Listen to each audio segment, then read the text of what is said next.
नमस्कार। राजस्थान में सरकारी कर्मचारियों के वेतन में विसंगति को लेकर समय समय पर वेतन विसंगति के निराकरण के लिए सरकारों द्वारा कमेटियों का गठन किया जाता रहा है और इसी संदर्भ में समय समय पर जो समितियां गठित की गई और उसके आधार पर उन कर्मचारियों को वेतन विसंगति का लाभ नहीं दिया गया। इसी को आधार बनाकर आज हम इस वीडियो में बात करेंगे कि राजस्थान सरकार के कैबिनेट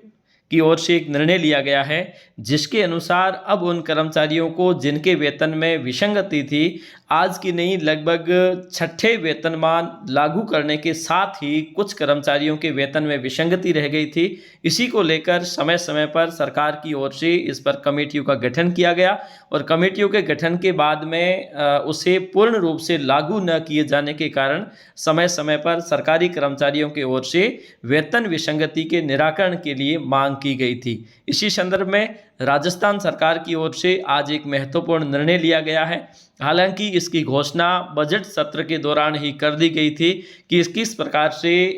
उन सरकारी कर्मचारियों को जिन्हें वेतन विसंगति के कारण वेतन में लॉस हो रहा था, उनके निराकरण हेतु जो समिति का गठन किया गया था, उस समिति के माध्यम से उन्हें वेतन का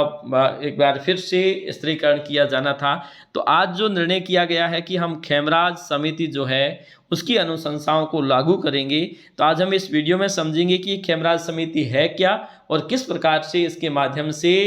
वेतन विसंगति को निराकरण करते हुए राजस्थान सरकार कब से इसका लाभ दे सकती है। तो चलिए शुरू करते हैं।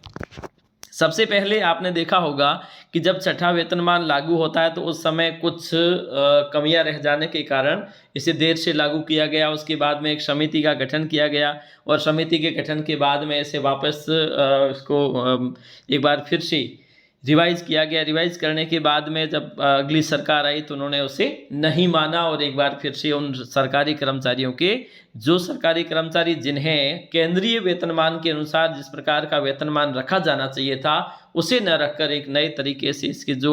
फिक्सेशन किए गए थे उससे सरकारी कर्मचारियों के वेतन में विसंगति रह गई। अब उसके बाद में अगली सरकार आई 2017 में और 2017 में एक डीसी सामंत समिति का गठन किया वसुंधरा राजे सरकार की ओर से। उस समिति की अनुशंसाओं को सरकार ने लागू नहीं किया। जब उसे लागू नहीं किया तो समय समय पर इसकी मांग उठती रही कि जो वेतन विसंगति है उसका निराकरण किया जाए। तो पिछली सरकार ने 2021 में एक समिति का गठन किया जो खेमराज चौधरी समिति जो आईएएस रिटायर्ड है उनकी अध्यक्षता में